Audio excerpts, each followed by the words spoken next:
Bonjour et bienvenue à Juste un moment. Dans cet épisode, nous allons mettre nos amis les bêtes à l'honneur, plus spécialement les chiens.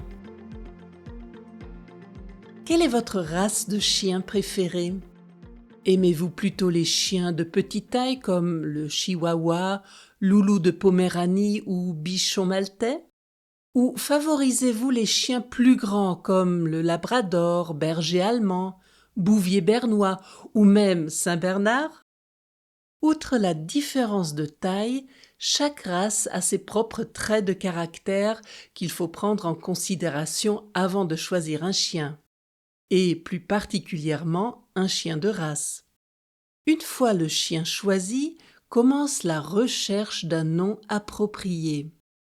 Quoique le futur maître ou la future maîtresse d'un chien de race doit en général se plier à une contrainte qui peut rendre difficile le choix d'un nom. Ainsi, en Suisse, les chiens inscrits dans le livre des origines suisses doivent porter un nom dont la première lettre indique l'ordre de la portée dont est issu le chiot. S'il est né d'une première portée, son nom commence par A, B pour la deuxième portée, C pour la troisième, et ainsi de suite.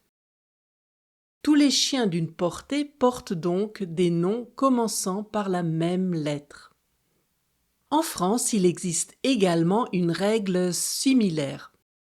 Si le chien a un pédigré, il faut se conformer à la règle qui veut qu'à chaque nouvelle année corresponde une lettre par laquelle le nom du chien doit commencer. Cela concerne tous les chiens de race inscrits au livre des origines français, un registre qui permet de répertorier et de garantir la traçabilité des pédigrés. Et ce registre propose depuis 1926 ce système de lettrage annuel pour les noms de chiens. Les chiens nés cette année devront par exemple porter un nom qui commence par la lettre V. L'année dernière, c'était la lettre U. Et en 2025, ce ne sera pas une année en W.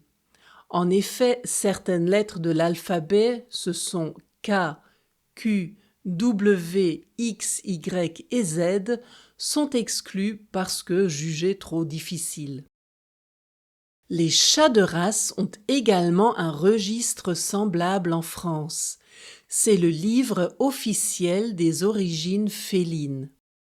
Comme pour les noms de chiens de race, une lettre est attribuée à une année.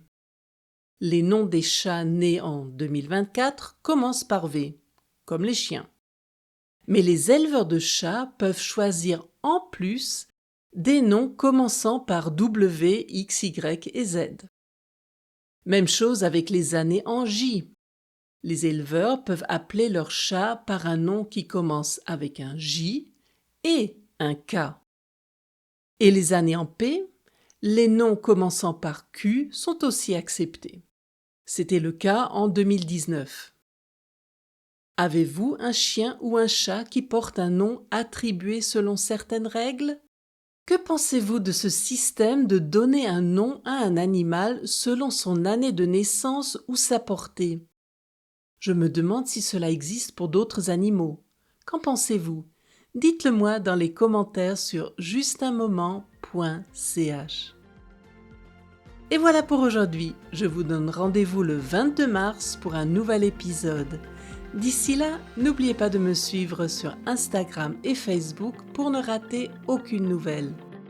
Je vous dis à bientôt pour un autre moment ensemble.